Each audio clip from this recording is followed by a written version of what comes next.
শহরমুখী মানুষের যাত্রাকে স্বস্তি দেওয়ার জন্য টাঙ্গাইল জেলা পুলিশের 750 টিম সদস্য মোতায়েন করা হয়েছে এবং এই মোতায়েনকে ঘিরে 47টি পিকেট পয়েন্ট এবং 27টি মোবাইল টিম কিন্তু কাজ করেছে। তো স্বাভাবিকভাবেই এই স্বস্তিদায়ক পরিবেশে ঘরমুখী মানুষকে এই মহাসড়কটি দিয়ে যখন যাচ্ছে তখন তারা স্বস্তি অনুভব করছে এবং এর পিছনে দেখেন অক্লান্ত এই যে পরিশ্রম, এই রোদে বৃষ্টিতে তারা 24 ঘন্টা কিন্তু টাঙ্গাইল জেলা পুলিশের লোকজন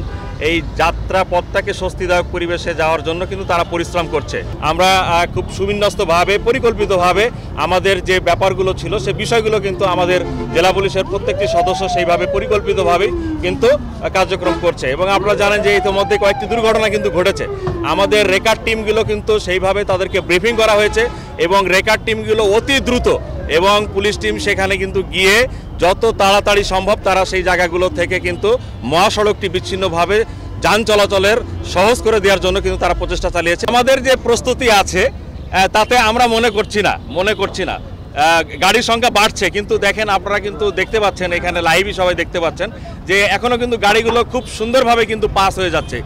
মহাসড়কটি ঘিরে। সুতরাং এটাই প্রমাণ করছে যে ডিউটিগুলো যথোপযুক্ত হচ্ছে এবং গাড়িগুলো কিন্তু ট্রাফিক কোনো ট্রানজেকশন নাই, কোনো বড় ধরনের কোনো জটিলতায় তারা পড়ছে না। এলেঙ্গা থেকে যমুনা সেতু পর্যন্ত লেনের সংখ্যা বাড়ানো হয়েছে এবং যমুনা সেতুতে আপনারা জানেন যে টোল প্লাজায় বুথের সংখ্যাও বাড়ানো হয়েছে, ইটিসি বুথ সার্বক্ষণিক খোলার ব্যবস্থা রাখা হয়েছে এবং সিএনজি এবং ফিলিং স্টেশনগুলো 24 ঘন্টা খোলা রাখার ব্যবস্থা হয়েছে। আসলে মানুষকে স্বস্তি দিতে আমাদের সমস্ত প্রস্তুতি আছে এবং ঘরমুখ মানুষ তারা আনন্দে তাদের পরিবারের সাথে ঈদ করে তাদের কর্মস্থলে ফিরে আসা পর্যন্ত আমরা সর্বোচ্চ আমাদের তৎপরতা থাকবে।